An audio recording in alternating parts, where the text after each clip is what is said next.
and logging in and doing all these extra steps that we have to do to navigate through these different times.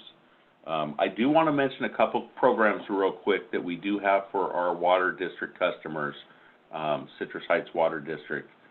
We offer some rebate programs, and we do rebates for high efficiency clothes washers, which is through SMUD.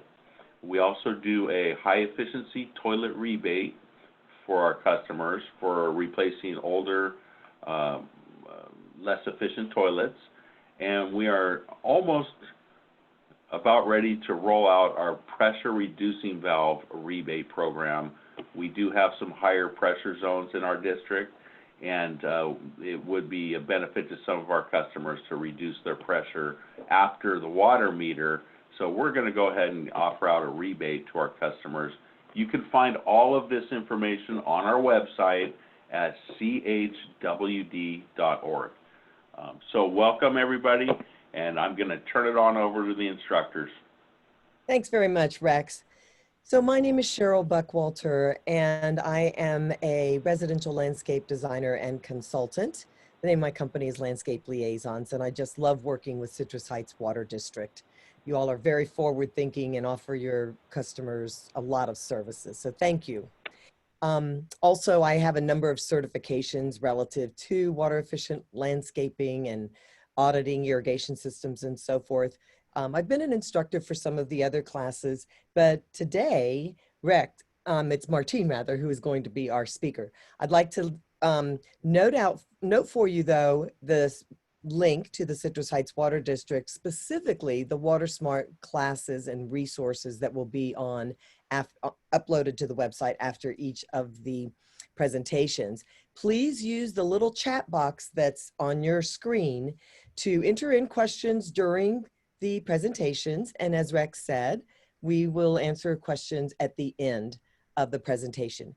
If it just so happens that we run out of time and not able to answer everything, we will record those questions and have the answers up on the Citrus Heights website for you as well. In about a day after the website, you will receive a survey. Please complete that for us. We really are always striving to make presentations better and to help deliver to you information and resources that you are interested in as well. Please sign up for tomorrow's webinar. So with that said, I would like to turn it over to our wonderful speaker, Martine. Thank you very much. Thank you, Cheryl, and welcome everyone to the WaterSmart Irrigation, the Soil and Water Relationship presentation. I am Martine Carrion von Rijn. My business, the name of my business is Landscape Symphonies. I am a landscape contractor and landscape designer, and I hold several certifications on water efficient landscaping. The presentation today will focus a lot more about water. And then where does the water that you use come from? Rex just pointed out, it comes from Folsom Lake. How does the water move in our landscapes? How does that water relate to the soil? How does that movement relate to the soil? And how do we manage that water to sustain and promote healthy and balanced ecosystems in the soil, to promote healthy biology, healthy plants, not just underground, but also above the ground, so that the whole landscape is a healthy ecosystem, a healthy landscape. So where like Rex was saying before, the water in your district comes from Folsom Lake.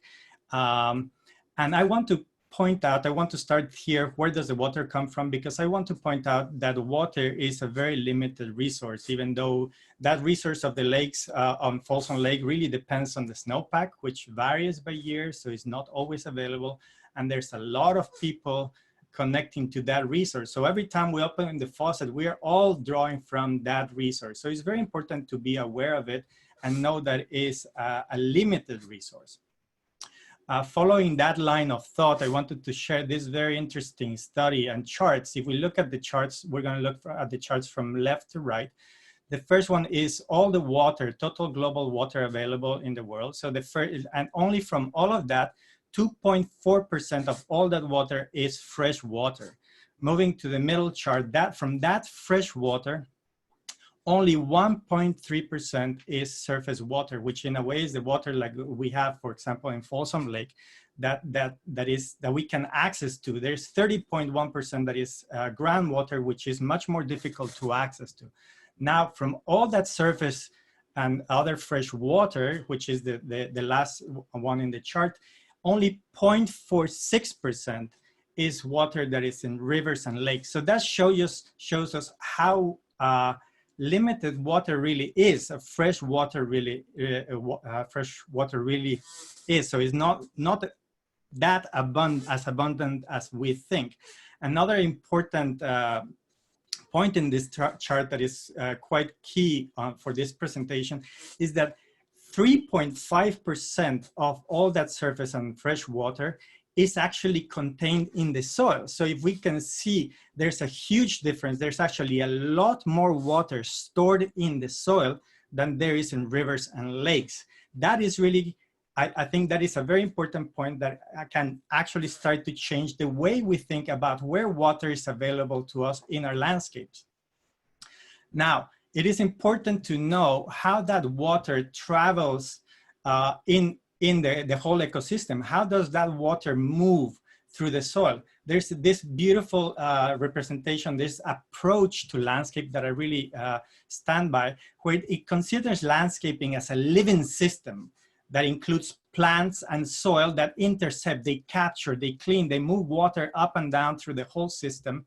And that actually is considered a landscape, and that's really a watershed.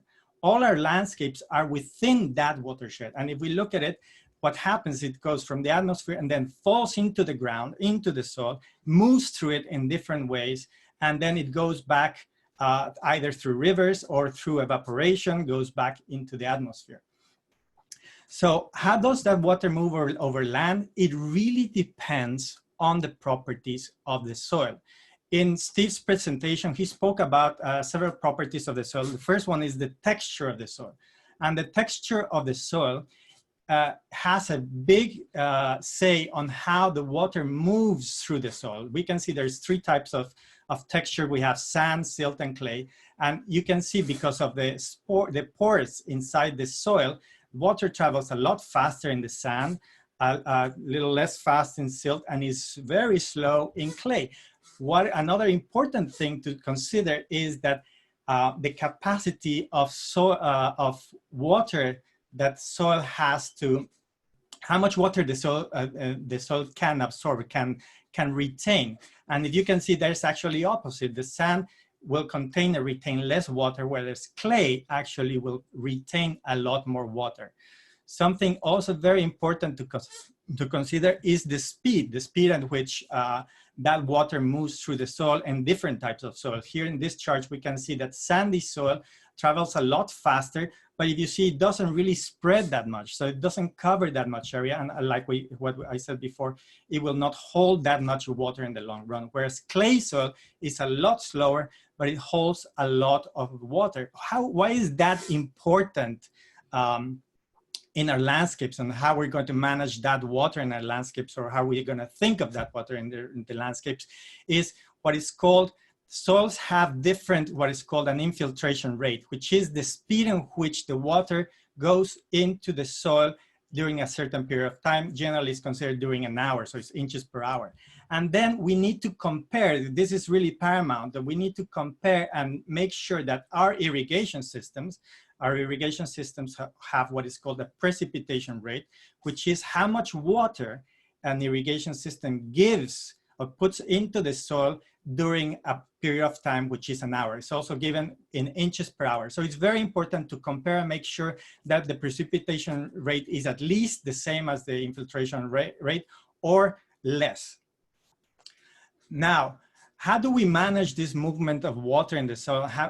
Because we also need to consider how much water is available in the soil already, because water is there actually at all times.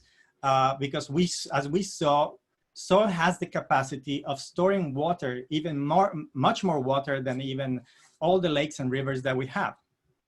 So from one point of view, irrigation is going to be determined by how water moves through the soil, depending on the type of soil, and how much water is available to the plants and the biology in the soil. How can we improve how can we improve and balance those systems? There are several methods. One is like what Steve was saying in his presentation on how to improve the structure of the soil by improving the soil biology and the organic content, creating a sponge so that our soils can actually hold as much water as possible. The second method would be rain gardens and berms, where we actually would slow the flow of the water that comes into the property, and then we keep it on site, keep as much water as we can on site. The third method is really is artificially supplying water into the soil, which actually we call irrigation. Now, what is efficient irrigation? For me, efficient irrigation is really managing that balance between the soil infiltration, how much water goes into the soil in a certain period of time, and the precipitation rate of the irrigation. How much water are we applying in a certain period of time? And also managing the available water in the soil for plants and the soil biology to be healthy. And also doing all of this through proper scheduling. So we need methods, systems that help us to do that. The best methods that we know are drip irrigation. Now there's two types of drip irrigation. One is called point source. That is for sparse plantings, where you place an emitter on each side of the plant and you add emitters as you see fit. Or you have a built-in system where you have the emitters in line already. And it's called line source. It is mostly more used for dense plantings. There's advantages and disadvantages to both of them. The point source, it's economic, it's easy and fast, good for sparse plantings, but the disadvantage is like what we were talking about. We're trying to create a healthy living soil. As you can see here, we're not actually spreading that water over the whole area. So we're not going to be having a really healthy living soil over the whole space. Of course, if it's a very, very sparse planting, that might not be a very big issue, but we need to make sure that we actually encourage that healthy living soil a little bit beyond the mature size of our plants. The next system that we have is called the inline source, or the line source layout irrigation. This actually covers much larger areas and actually really promotes a healthy living soil, which actually will enable our plants to be healthier as well, because the roots will grow and will have water available to them as they grow and mature, which is a very, very important and big difference. This system is not only you can do it in different layouts. It's not just like just a straight grid. You can have it in different plantings, like what we see here. We have more of a circle. The main thing would be to make sure that we have emitters that the water will reach the mature roots of the plants. As you can see, we can even use it in more sparse plantings like we have here. And then even around trees, we can do rings around them, just ensuring that we have rings that actually go a little bit beyond what is called the dripline, which is the canopy of the tree that is fully matured. Something very important, like what I was pointing out before, is because we're trying to match the precipitation rate and the infiltration rate of the soil. It's very important not to mix and match different systems, like for example,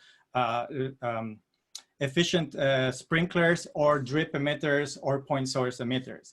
Why? Because they all give very different precipitation rates, and this is going to, if we start to mix, we will not be able to schedule things properly.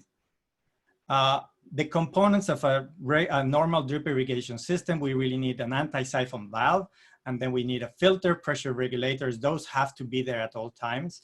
And then we generally take that to our zones. I prefer to take it through PVC. We have here in a job where we took it to different zones, and we have risers where the zones are going to be there. And then you adapt it to drip, and you lay out your grids. And if you can see here, for example, we had a combination of layouts where we had here, this is really definitely a grid. And here, this is much more of a random planting. So we actually just used 2 lines on each side, which will actually really be fine with the plantings that we used in that location. Now, we've talked about how the water moves through the soil, and then how it moves, and what we need to consider in terms of irrigation, how we're going to apply that water. But then we need to start to thinking how much water are we going to supply? And this really, in a way, will connect a little bit more to our third presentation, which is the plants, because how much water really depends on the water needs of the material that is going to be there, as well as the site conditions. And by that, I mean how the water will travel in the soil and the landscape, other than by the soil texture, because there are other elements that affect how water will move through the landscape. Some of that will be evaporation, some of that will be transpiration through the plants, which again connects to the next presentation.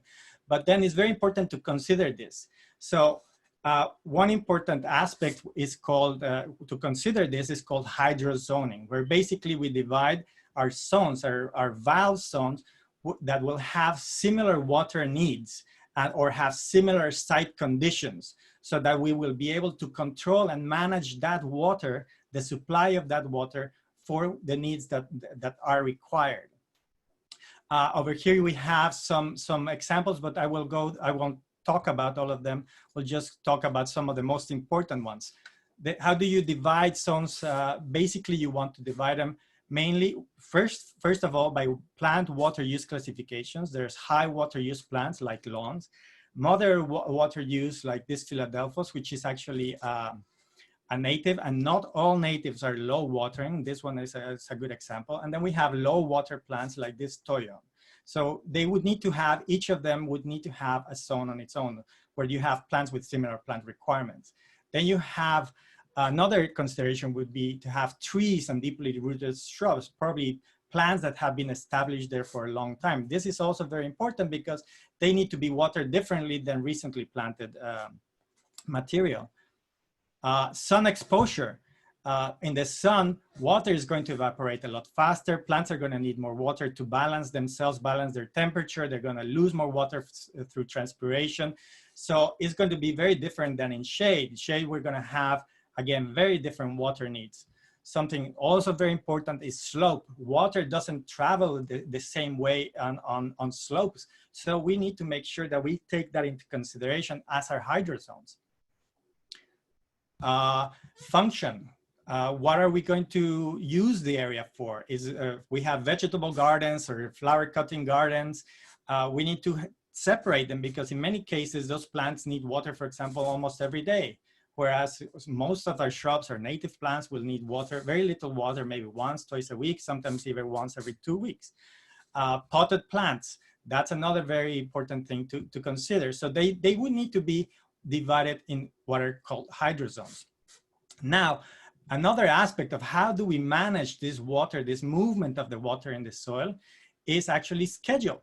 How long do we water? We know how much water is being going in, how much water the soil is absorbing, how much water is needed, but then how long do we need to water? When? How often? That is really, it changes by season, it changes by many different there are many aspects that determine all of this. So that's where it's like, it gets really complicated, and it's really highly recommended to use smart controllers, because smart controllers take all of those things into considerations and help us calculate and schedule irrigation properly so that we keep that water balance in the soil properly, so that we have healthy living soil and healthy living ecosystems, so that our landscape will be a healthy landscape. Something important, and a lot of people don't realize, is that very often they see a plant that is wilting, and the first thing they do is they turn on the water and they start watering. Is really critical to realize that it may not always be lack of water. Here, I wanted to show this because there's what is called saturation point, where the soil actually starts to lose water and there's way too much water. Then there's field capacity. There's the water that is available to plants and the soil biology. That is a healthy balance.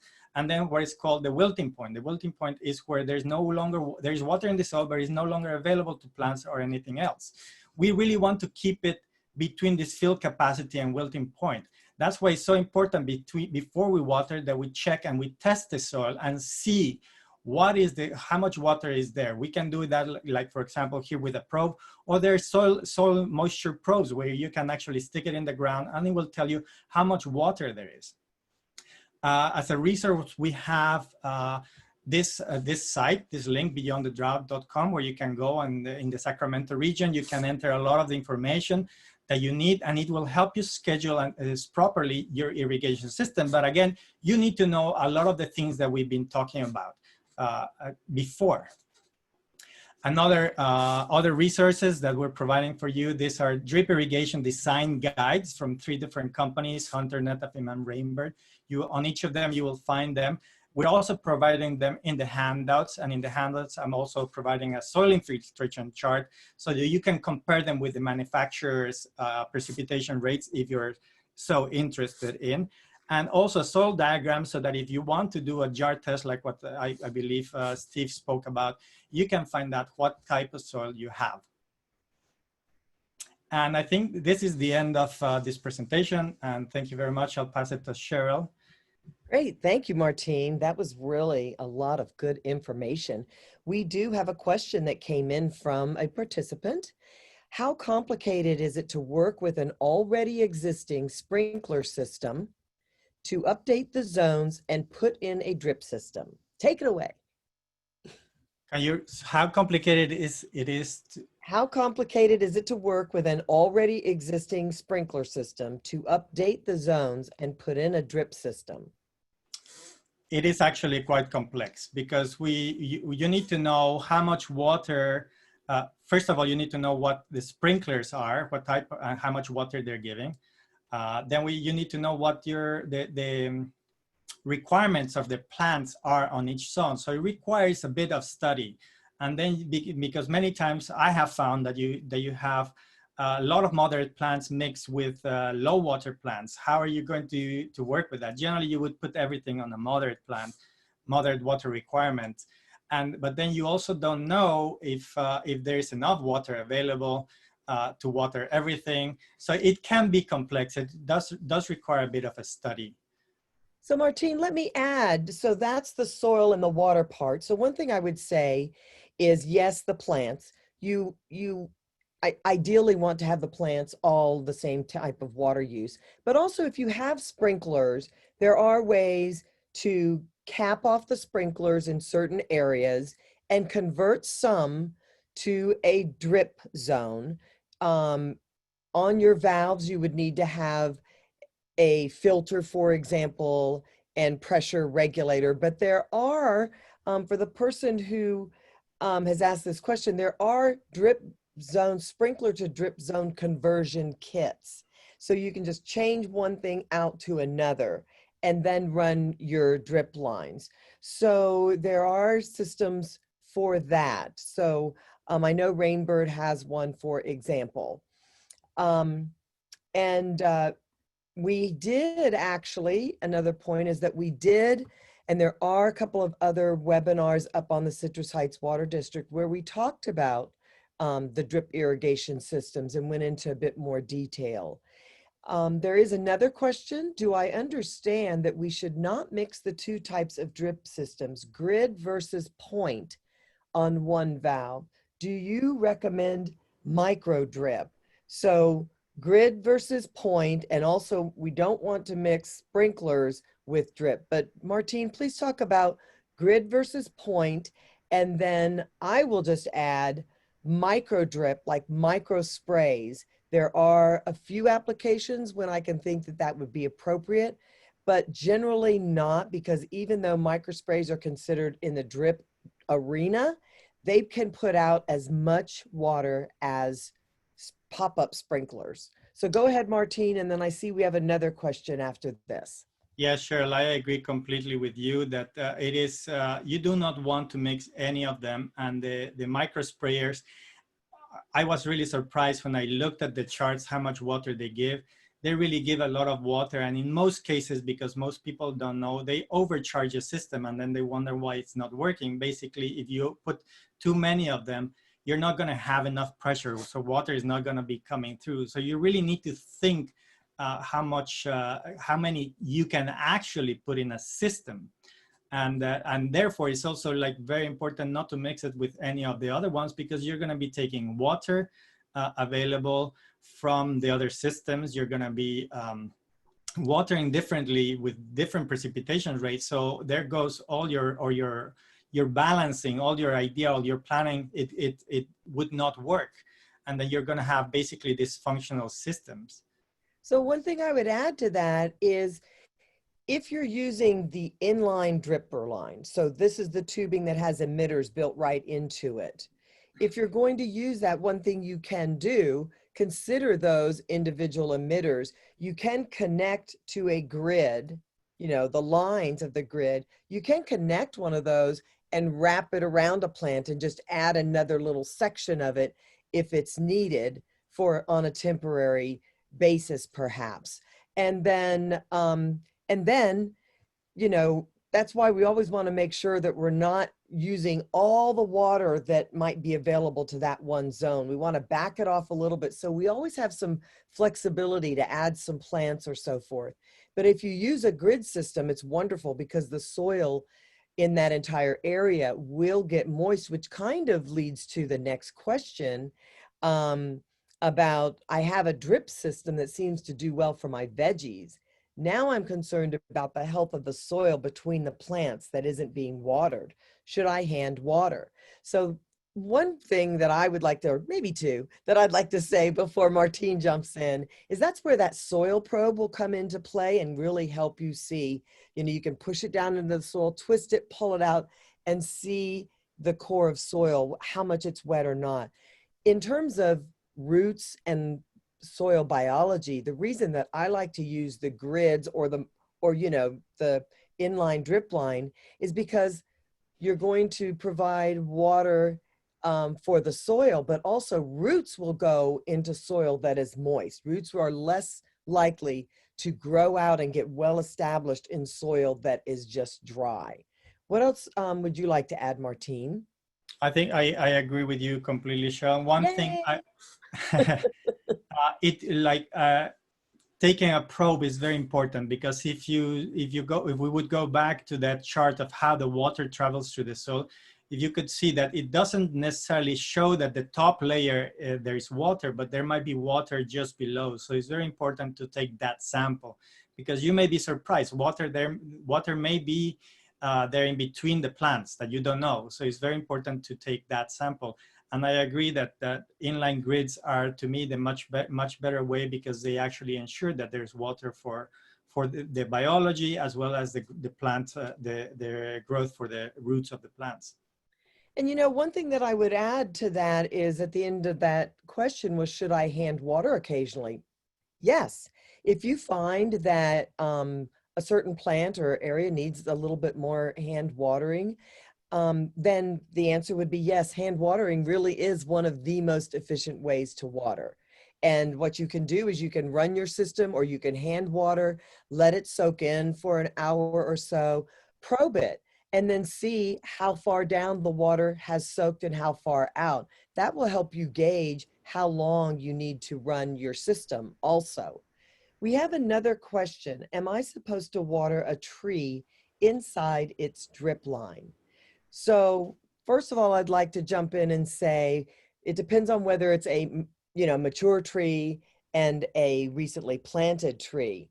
Because, for example, a newly planted tree, you definitely want to have water within its canopy, of the tree, but that's going to be rather narrow. But that's why the one diagram that showed the rings around the tree is great. You want to have an emitter or part of that line on the root ball, because the soil in the root ball that came with the plant or the tree in the nursery container is a different type of soil than the natural soil in your landscape. So we want to make sure the water will soak out and then the roots grow into it all. And as the tree matures, though, you can move the rings out and add rings, because the feeder roots, so to speak, the roots that are going to be taking in the nutrients from the soil and the water, will be growing out farther and farther. And tomorrow, Marcia Scott is our presenter, and she's actually a certified arborist. So if you join us tomorrow, that would be a really great question to ask her as well. Let's see. So it says oh, I see. For clarification, Rebecca was saying that the other person's question was specifically for the soil in between the plants that are being watered. Should she hand water the soil? That would be, I would respond to that, that if you want to cover all the soil, and right now you just have point source. So yes, I would say that you could give water, you could do hand watering in between those areas. And that's a great way to then make sure that all of the soil is getting moist and the roots are going out into it and so forth. Is that a better answer? Did I better understand that now? I would No still other make questions sure. I see. Anything else to add? Because we are at our time. Yes, I would And just so, add one more thing. sure. That it depends on the distance between the plants, because if it's not that far away, I would still True. do the test in between there and see if there's water in between there or not before you actually go and start watering by hand everything all the time. Great. And that's good, because that's that more sparse planting. Yes. Because if you have a group of plants over here and then there's an area with no plants in another group, then you can do the grid line or the drip line in those two areas and just connect them with tubing that doesn't have any emitters in it. But we are 2 minutes over our time. So I apologize for that. I hope that the answers to these questions have been helpful. I'd like to turn it over to Rex to bring us to a close today. And please remember, these presentations and handouts will be up on the Citrus Heights Water District at the link that you see on your screen. Oh, you're mute. You're muted, Rex. I can't hear you. Thank you for that. Yes. Thank you, Cheryl, and thank you, Martine. That was fantastic. The relationship between the water and the soil is so important, and who knew that there was more water in our soil than there are in the rivers and the lakes out there? That fascinates me. So that kind of really accents the relationship there. So great presentation. If folks have more questions, which they may come up later, feel free to reach out to me, and I can either contact the presenters and get the answers. If I don't know them, we can definitely get you the answers to any questions you might have. So just because the class isn't over doesn't mean you can't ask more questions. So I do want to say thank you again to our presenters, and thank you for all the attendees. Please look for our class tomorrow. It's going to be a great one. It's called WaterSmart Showstoppers, Meet the Plants. It's up on the screen right now, and the registration link is right there too. You can also go to our website to register. There will be a link there taking you to all the stuff. So that's really all I have. Thanks, Rebecca, for being quarterback today, and thanks for all the presenters. You're welcome. Thank you. That's all I have, Cheryl. Okay. Thanks. Bye for now. Bye. Bye.